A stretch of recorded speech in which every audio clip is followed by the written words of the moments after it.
Hello friends and welcome back to the channel. It is Angela, the Traveling Crafter, here with another Bolo books. And I Bolo a couple other things. Well, one other thing. I've got to tell you, I've been like butter on a roll today.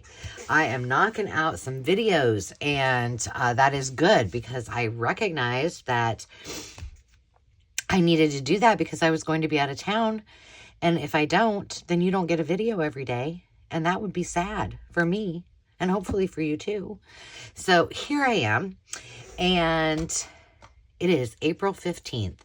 So for those of you in the US of A, it is tax day. Lovely. Just a reminder in case you forgot.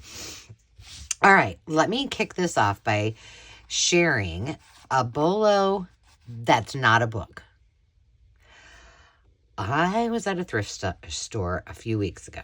Now, I have done a couple hauls that were just a bunch of things from different places that I've just kind of been gathering until I had enough to show. And in this, it was St. Vincent de Paul that I went to. They had a little office supply area. And in there were, in addition to, I showed these a while ago, but I'm going to show them again because they're so stinking cute. Let me just open them up. No, I'm not going to open those up because those are for gifts. Let me just show you one because I put them in here. These itty bitty bitty bitty bitty bitty baby. No, not that one. This one. Now, I could be living under a rock. I know I say that all the time. I probably am. But I have never seen them this tiny. So I've had those many, many times, but not these itty bitty half-inch ones. So those were in that same haul. But this is what I want you to add to your Bolos, because in my humble opinion, these may be the coolest thing that I have seen in a long time. These are by Avery. They're called Gummed Index Tabs. Now, the reason I'm bringing this as a Bolo, which stands for Be on the Lookout, and if you have some Bolo books or a Bolo, just use the hashtag Bolo books, and then we can find all of them so we know what to be on the lookout for. But these are amazing. Now, they're fabric, they're cloth. And this says 25 gray tabs. However, I would say that that's more of a tanny green color. Yeah, they're all the same in there. Are they the same in here? These say they're gray too. They also look tanny green. Anywho, they're awesome. And so there was only 2 packages. I brought them home and I started to play with them. And I used ink. This is my Close to My Heart inks. This is Vintage Photo. And look how beautiful those turn out when you use them like that. Amazing. And it just sucked up the ink and it was perfect. I'm sure I could dye them. I love these. I can't say enough how much I love these. So I went online and I started researching. And guess what? I don't think Avery makes them anymore because everything I found was out of stock. And so I couldn't find them anywhere. So I have 50 of these, I'm assuming, minus the 3 that I've used, and that's it. So if you see these, pick them up because they are so cool. I am very, very easily amused, but they're cool. Again, they're Avery Gummed Index Tabs, reinforced cloth, 25 gray tabs. I paid $1 for these too. I didn't care. Okay.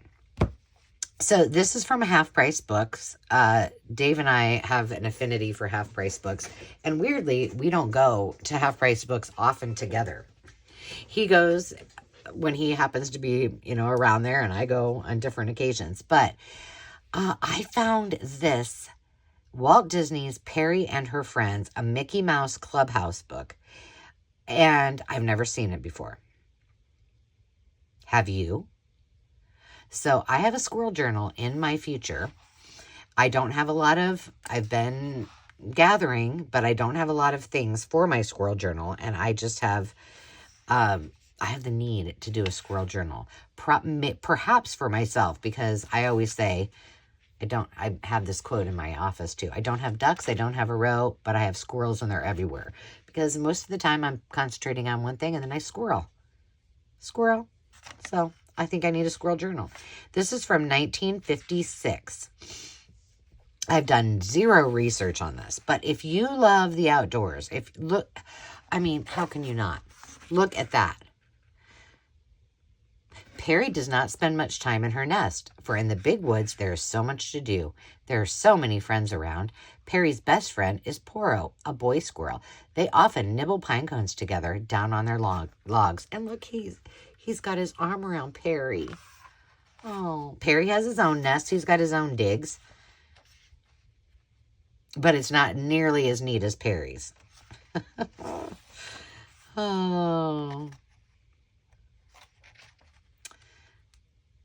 Sometimes he scolds at friendly animals like Mrs. Raccoon when she uses what Poro thinks is his private pool. He's given him the what for? Oh, is that a badger? Is that a honey badger? Martins. Oh, they're martins, like to eat plump squirrel. That's a martin? Oh, I guess that's not a honey badger. Well, kind of looked like one. I love this. This is just so cute. Talks about all of the friends and foes that Perry has in the forest. And it's all photographed, and it's so stinking cute. So this is going to be my squirrel journal someday when I have enough stuff to put in it. Now, here's another one that I think you will appreciate and want to be on the lookout for. I have never seen it before. It's called Tall Enough Tommy, and it's just by Becky. Just Becky. But the images in this are awesome. Now, this particular cover is not in the greatest shape. I love this. Unfortunately, he has a little stuff, and he's got a little writing here. But look at these images. This was at St. Vincent de Paul, too, in the vintage book section, so I paid a little bit more for it. I'm just going to say, let's see when copyright 1948. Look at those images. Okay, did it say who no, just Becky. Becky must have wrote it and illustrated it. But Becky did a hoop-dee-dee job right there. She is quite the artist. So I just thought this was precious, and my gosh, it's so cute. I don't think this will be a cuttable book, at least for me. It's just too stinking cute. I don't have any Tommies in my life, but if I did, it would be even more special. Like I said, the outside is in not great shape, but the inside is in perfect condition. So this one is one, if you have a love for children's books and the vibrancy of the illustrations, I think you will like this one. Now, I can't decide. I only have 2 left, but I can't decide which ones to show you. Okay, I'll show you this one. Now, some of you may already be aware of this. I'll just let you know. Madonna, Material Girl, Madonna, has written, I don't think just one. I think she's got a series of books. This is a really cool book, and I would say if you've got young people, I would say like from 5 to 10 years old, and I think this would be a great gift. This originally was from TJ Maxx, I think. Yes, see, the first of 5 books for children, even grown-up ones, by Madonna. I'm going to spend some time on this because I think it's really cool. Now, if you find it, it may have the sleeve on it. Once I got this at a Salvation Army. Salvation Army? Goodwill. I don't know, one of the two. Salvation Army. And it was originally from TJ Maxx at $4.99 for $4.99, so you may be able to find it. I couldn't get it back on after I got it off, and I was like, how did they do that? So, but I think this cover is worthy of, I think I could make a journal or a writing board or something for this journal out of this.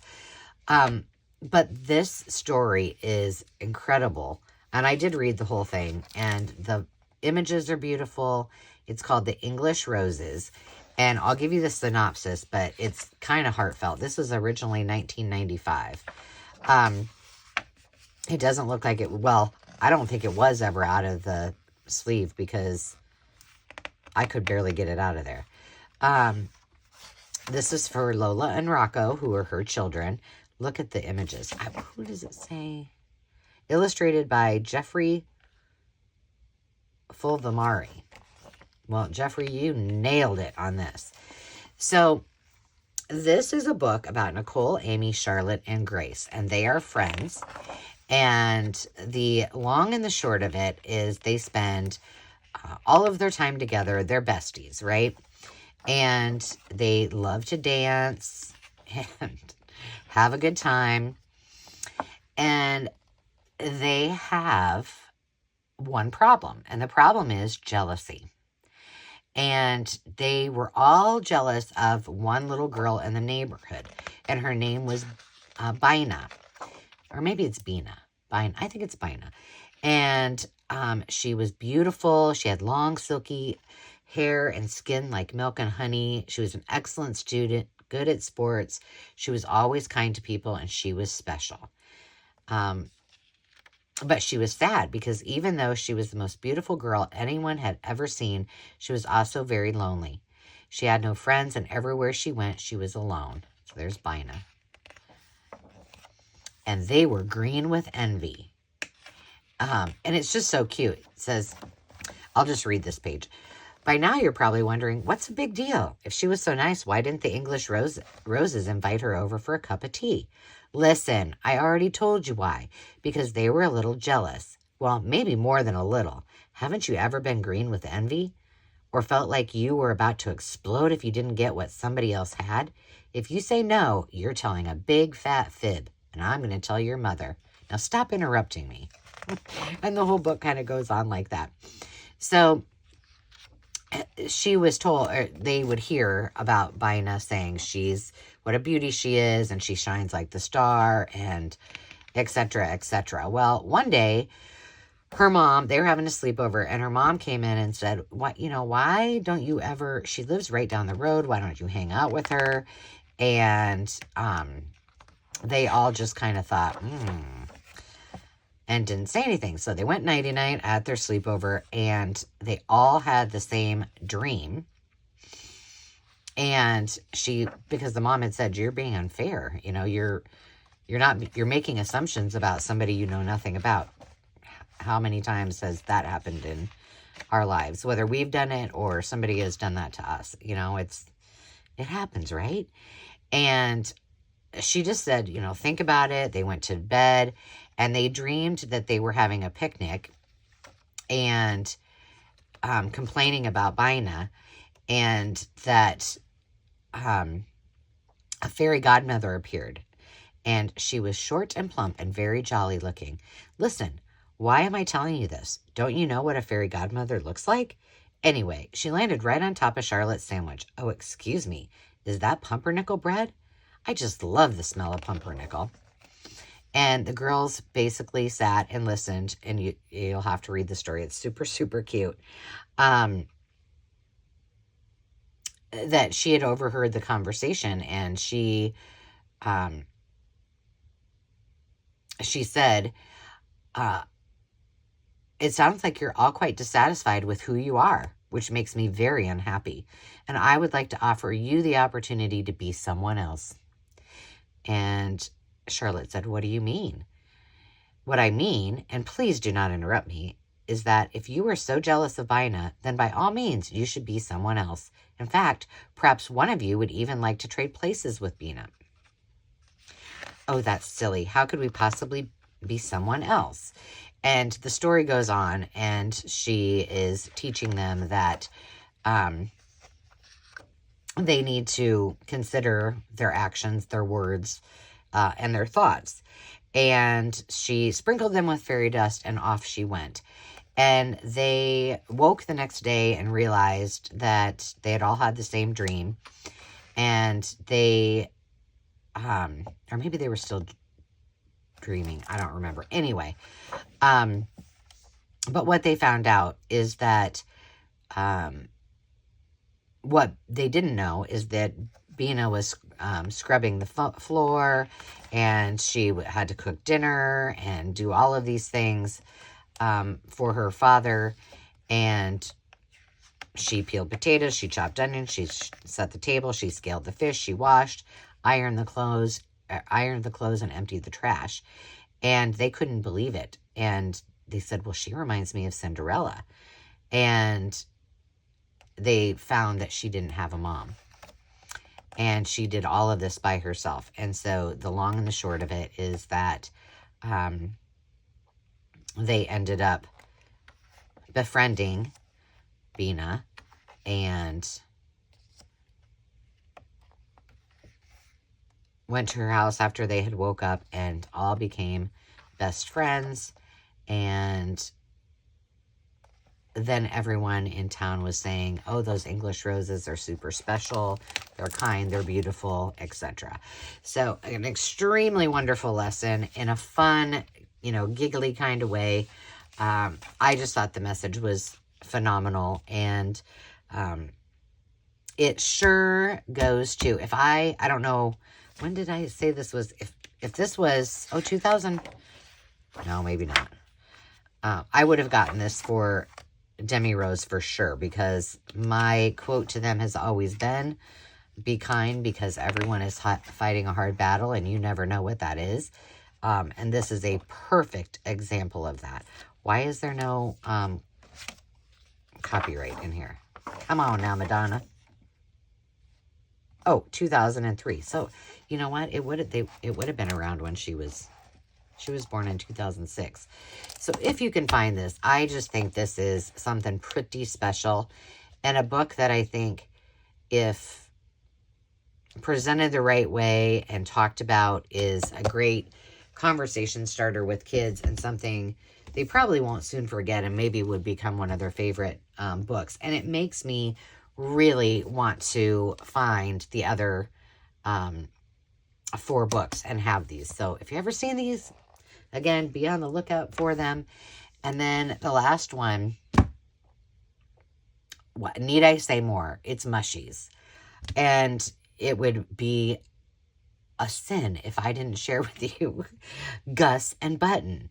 This book, when I saw it, and I was like, oh, is that a mushroom pig and a mushroom man? I was so excited.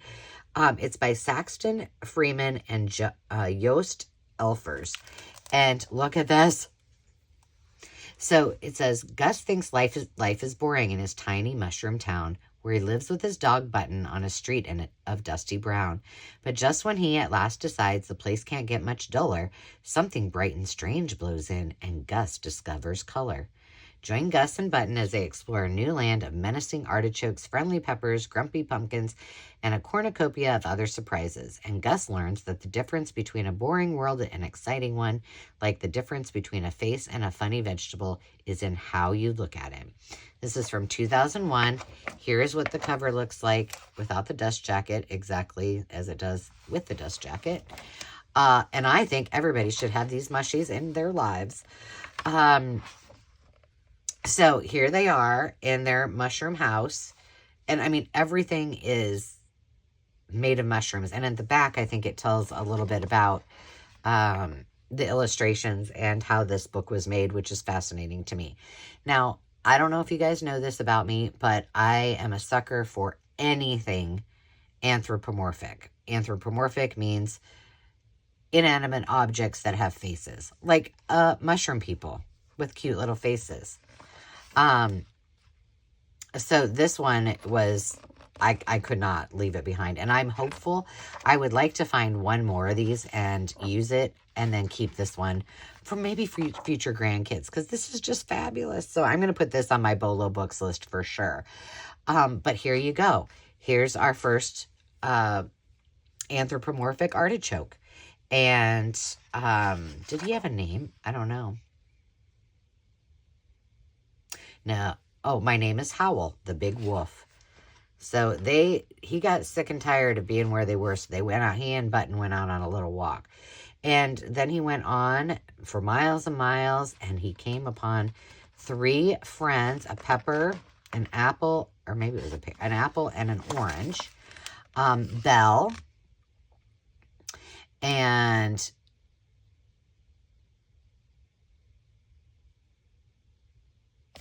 I don't remember if they shared the names of the other 2. Oh, look at Cecil, apparently. But look at this. Cucumber or zucchini, turnip, pears, carrots. I want you to, maybe this is the bottom of a turnip, or maybe radish. I don't know. Broccoli, corn, watermelon. This looks like cabbage, broccoli tops. Just pay attention to that. Oh, look, an eggplant, shark, watermelon boat, a banana pepper car. Is this not fantastic? Oh, and a very fancy building made out of celery and watermelon and mushrooms. Squash bus. Looks like the Taj Mahal. These are cherries, and he is a cherry something, spider, ant, insect. Snow peas. I think those are raspberries. But they're having a great old time, and he's just loving life, loving his days with his new friends. And then they all come back and they party with Cecil, Pip, and Belle. Those are and all of the colors come to the brown little town. Look at the hot air balloon. So here, this is important, and I was fascinated by this. It says all the pictures in this book were composed entirely of food. Because of the complexity of the images and the speed with which sliced fruits and vegetables discolor, each object was carved and photographed separately.